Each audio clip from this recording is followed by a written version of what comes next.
I think that is part of fundamental trading to understand the fundamentals and things that are coming down the pipeline, what companies are introducing Web 3.0. It gives you opportunity to invest early and also get access early.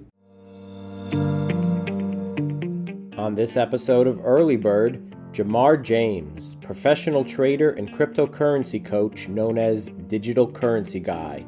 Jamar joins the podcast today to talk about everything you need to know about DeFi, Web 3.0, NFTs, and the Metaverse. If you're an investor looking to stay on top of the latest market trends, then you're listening to the right podcast. This is Early Bird, and I'm your host, Stephen Lerner. Before we get to today's discussion, let me tell you how you can save time and beat the market through Early Bird, a free daily email newsletter featuring commentary about the latest trends in stocks, cryptocurrency, and equity crowdfunding. Early Bird is designed to help individual and non-professional investors stay on top of all of the critical investing trends. The newsletter is 100% free and is sent to your email box each weekday morning. Subscribe to Early Bird for free at www.earlybird.email. Once again, that's earlybird.email. And now, today's discussion. All right, Jamar, thank you so much for joining us today on the Early Bird podcast. How are you doing? I'm awesome. Thank you so much for having me. Thank you so much for being here. I'm excited. We're going to talk about so many important topics that today's retail investors need to know about, especially, here we are in 2022, and these are some important topics to talk about: DeFi, Web 3.0, including NFTs and the Metaverse. But before we get into these topics, tell the audience a little bit about yourself in 30 seconds. Give a little bit about your biography if you can, a very short Reader's Digest version, if that's all right. Okay, cool. So yeah, since my name is Jamar James, I'm known as DCG, which is a digital currency guy. I ran a decentralized group, and it's a mastermind of traders. We go through stocks, options, forex, crypto, and I specialize in the crypto side, swing trading, day trading. I've been invested in crypto since 2016. I own a lot of virtual land. I earn a lot of NFTs, but I'm really a swing trader. I trade momentum. And I've been able to be successful swing trading since 2017. So we started a group out in 2016, 2017. I started teaching others how to trade momentum and trade volume without using any charts. Fantastic. And I really like your background. You've been trading for some time, even before you got into cryptocurrency, and you've had a big focus on trying to close the wealth gap, and you think crypto can be a big part of that, it sounds like. Yeah, so closing the wealth gap, crypto and trading has been around since the beginning of time. Bartering, real estate, and information, and I think it's an opportunity. Even during the period of COVID, traders were still able to be on lockdown and accumulate a lot of wealth through trading. Cryptocurrency with the volume, with the transparency, gives a trader a huge advantage to trade the markets because we can see everything that is moving on the blockchain. So when I entered into the crypto space, I just felt trading was so much easier because you could actually track the momentum so much easier with the tools that are available. And so it actually levels the playing field between institutions and the regular people now. Yeah, and I think it's pretty amazing what we've seen with cryptocurrency, what it did in 2021, what it's starting to do here in 2022. And related to that, it's certainly DeFi and Web 3.0, which we'll talk about right now. But before we get into a deep discussion in it, real quick, Jamar, how would you define what DeFi is for the audience? So DeFi is decentralized finance. Historically, we've had a central exchange or a central location or a central country that control currency. And meaning that, if you're in the United States, you use the dollar. If you're in Mexico, you use the peso. If you're in Japan, you use the yen. And they were centralized currencies. Decentralized means that, crypto, it is decentralized. No one owns it. Everyone can use it. And with the introduction of DeFi, exchanges, liquidity pools. You could actually provide liquidity and earn to, basically supply the bank with funds, right? And that is what decentralization really is a bunch of people coming together to fund a bank, right? Fund a exchange. And so now instead of the bank earning the interest, people can earn the interest. And so that is the beauty of decentralized finance is that now any of us can start and own our own bank or become our own bank through DeFi. It sounds certainly related to cryptocurrency, although certainly cryptocurrency bigger than DeFi, right? I think DeFi is a big part of cryptocurrency. So, Before we had only a few coins.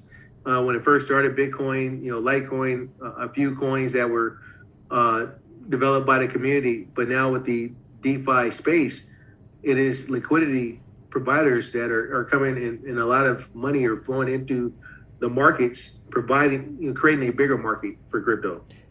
I've heard from a lot of investors over the year that, oh, I've heard of DeFi. What is it? Should I get into it? I'm starting to get into cryptocurrency. What are some of the benefits and advantages of DeFi from an investor's standpoint? So the advantages is that you can move a lot of money and you can earn the majority of interest.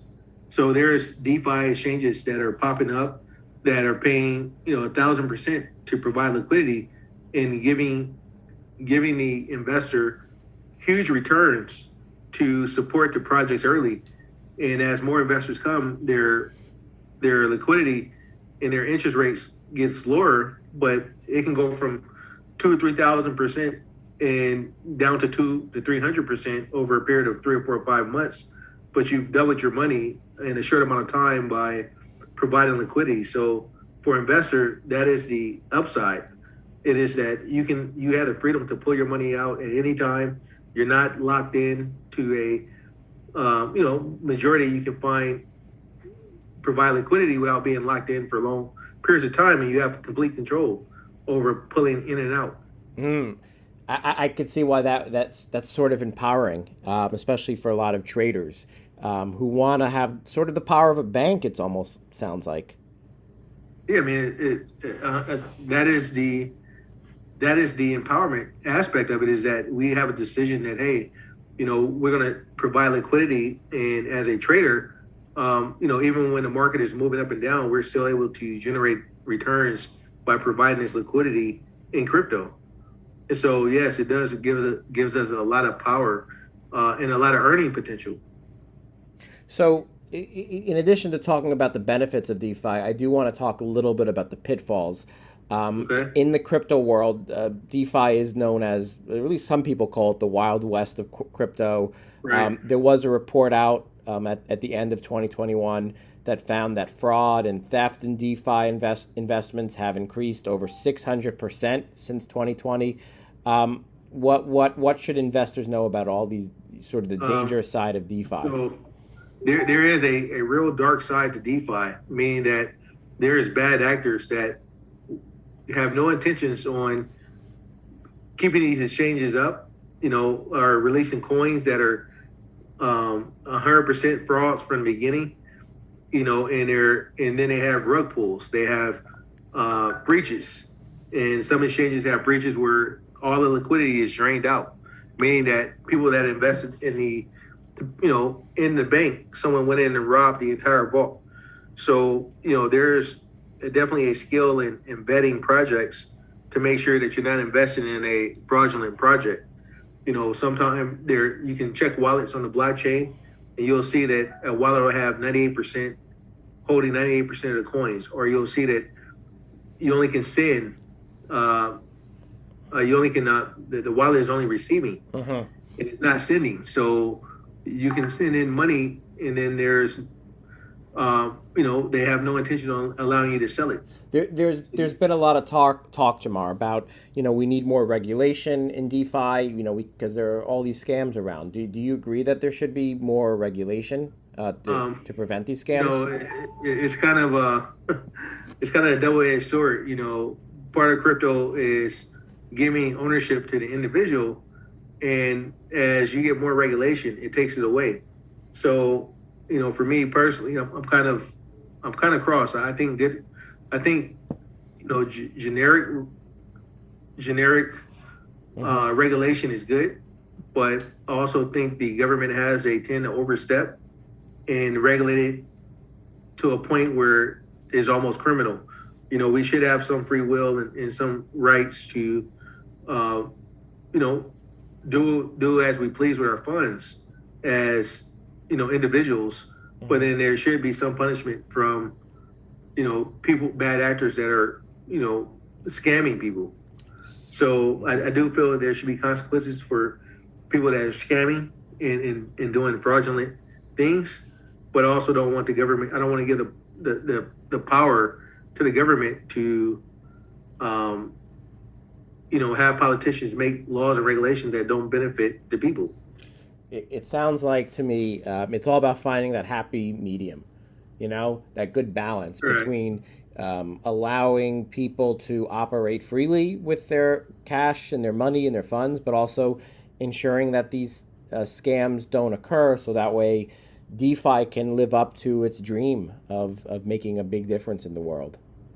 Right. I mean, I think criminals should be punished. I mean, if you're doing, that is a human, that is the government's, job is to keep the public safe, but don't suppress the ability to generate income and make a living for individuals. Good point about DeFi. When we return, we'll hear from Jamar about how Web 3.0 is related to crypto and how to make money with NFTs. But first, let me tell you how you can become a more informed investor through Early Bird, a free daily email newsletter. Early Bird has commentary on the latest events and trends in stocks, cryptocurrency, and crowdfunding. With Early Bird's daily weekday email, investors can quickly stay on top of the trends and beat the market. Subscribe to Early Bird for free at www.earlybird.email. Once again, that's earlybird.email. And now, back to today's discussion. Jamar, when we're looking at cryptocurrency and DeFi and a lot of the big trends in that arena as far as investors are concerned, one of the other concepts that continually comes up is Web 3.0. Could you quickly explain what Web 3.0 is? Yeah, so it's basically the introduction and evolution of the internet, and the introduction of cryptocurrency and wallets into the internet. So historically, we've had, usernames and passwords, right? And a person can use their username and password to log into a site. Well, Web 3.0 is really kind of the introduction of having access based on what you have in your wallet or having a wallet, connecting in and basically it's going to restrict access based on who you are or what things you're holding. And so that is kind of the evolution, like, for a business owner, hey, if this person has this NFT, they can get access to this information. Sort of like COVID, right? Certificate of validation ID, right? If you have a COVID test, you can get into a certain building. So there's going to be a future that's going to be access driven, and I think that's a big part of Web 3.0. So with Web 3.0 and its connection to having a decentralized web and its usage of blockchains, is that how it's related to cryptocurrency? Yeah, so exactly. I mean, right now you're able to. That's why the big thing is NFTs, right? If you have a certain NFT in your wallet, they can check your wallet, check what the NFTs are, and they can get that wallet particular access based on that non-fungible token that they're holding. So, a big part of Web 3.0 is, giving guys access based on things that are dropped onto their wallet, things that they're holding. That is a big part of the merger of cryptocurrency and also Web 3.0. So let's say you're an investor and you trade cryptocurrency. Do you think it is critical for a cryptocurrency trader to be very familiar with Web 3.0 and how it works? Yeah, I mean, I think that is part of fundamental trading to understand the fundamentals and things that are coming down the pipeline, what companies are introducing Web 3.0. It gives you opportunity to invest early and also get access early. Right now you have companies like Adidas and Nike that are getting into, NFTs and getting into the Web 3.0 based on having certain passes. You guys have heard about Snoop Dogg having land on the Metaverse and having parties that if you have to have a special access to get access to. I think investors will, traders can make a lot of money if they were fundamentally, aware of what's going on with certain corporations and companies that are entering into NFTs and Metaverse. It gives you opportunity to invest early and enjoy the increase in price based on speculation of where it's going. I do want to talk about NFTs and the metaverse in a second, but sticking, I guess, onto Web 3.0, some of the criticism I've heard from Web 3.0 is that it's just a buzzword, used in marketing ploy. What do you think about some of those criticisms? I mean, it is kind of like how people introduce, I guess, Facebook to real estate, and a lot of agents were like, that's silly. Facebook isn't gonna, change the way we do real estate.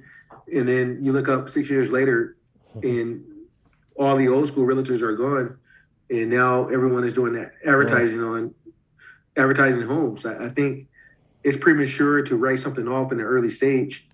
It just hasn't been adopted yet, but the change happens fast. Yeah. You mentioned NFTs. What, in a nutshell, what is an NFT? A NFT is a non-fungible token, which is a representation. It could be a album, or it could be a song. It could be a digital, any kind of digital asset that either it could be art, it could be anything that you can pass on digitally that is created, and you can track the creator. So it's a proof of authenticity, a proof of something being authentic on the blockchain. And instead of it being a coin, like a currency, it is a digital asset that you can pass on and transfer ownership and track the ownership of that asset. NFTs have certainly caught on the past year. A lot of investors, a lot of people are interested in them. Why do you think they've become mainstream? Well, it's a way for people to, it's a way for people to carry wealth or to prove ownership of something. And there's also a extreme way that you can make money with NFTs. There's also, scarcity, right? Scarcity. There's limited amounts.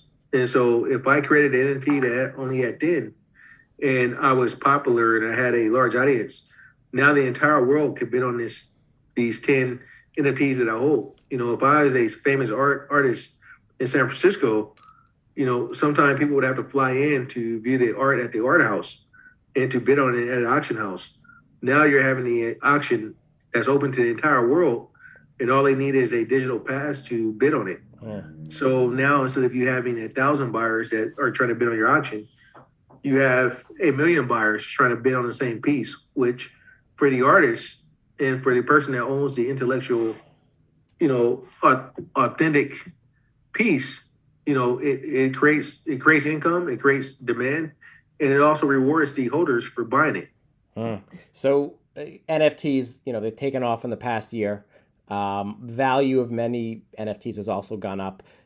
One criticism of NFTs that we keep hearing about is it's a bubble, and the prices just keep going up. What do you think? Is NFTs remind you of a bubble?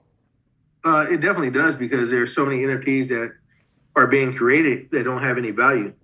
They don't have any utility. So when you have the general population that are investing blindly into NFTs and not knowing anything about it or anything about demand, then at some point the bubble pops, meaning that people withdraw their money because they've bought in, or they've been scammed, or they've overpaid for so much that they get turned off. And we go through cycles. There's a lot of retail people that get in late, and when they get in late, or they buy the wrong projects, they call it a scam and people withdraw, right? Because the price goes down. Yeah. But then it recovers, with solid projects. So the most important thing is to buy into solid projects that have utility. Mm-hmm.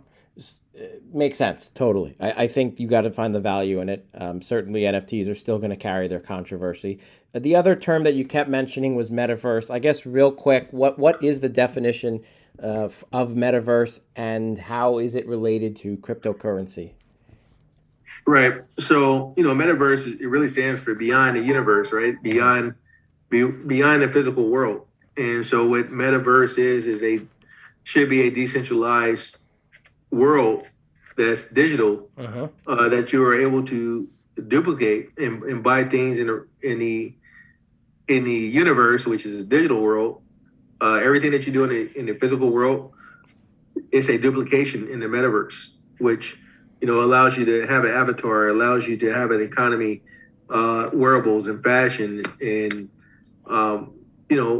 it's like the Sim City that we can play the characters, that we can build our own characters inside a simulated city. The Metaverse is it started off as virtual reality, augmented reality, all in a mix, and the technology has evolved to allow people to imagine owning the Mario brother inside the Nintendo Super Mario game.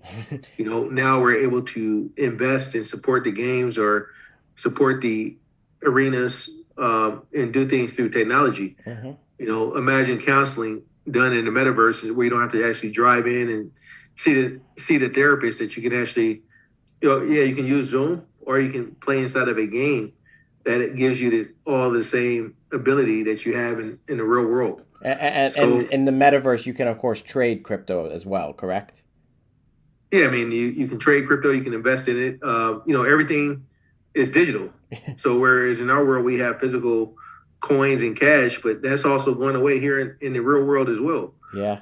Everything is kind of turning digital. You're right, it is. It is all becoming digital. I mean, so when you look at DeFi and Web 3.0, NFTs, the Metaverse, cryptocurrency, I always say to listeners, definitely reach out to a professional financial advisor. But what advice would you give, Jamar, to retail investors who are interested in getting into this space? For me, it is about community. Never trust one source.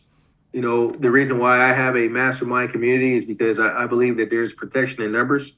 If you read something on the internet, I'd rather deal with real people.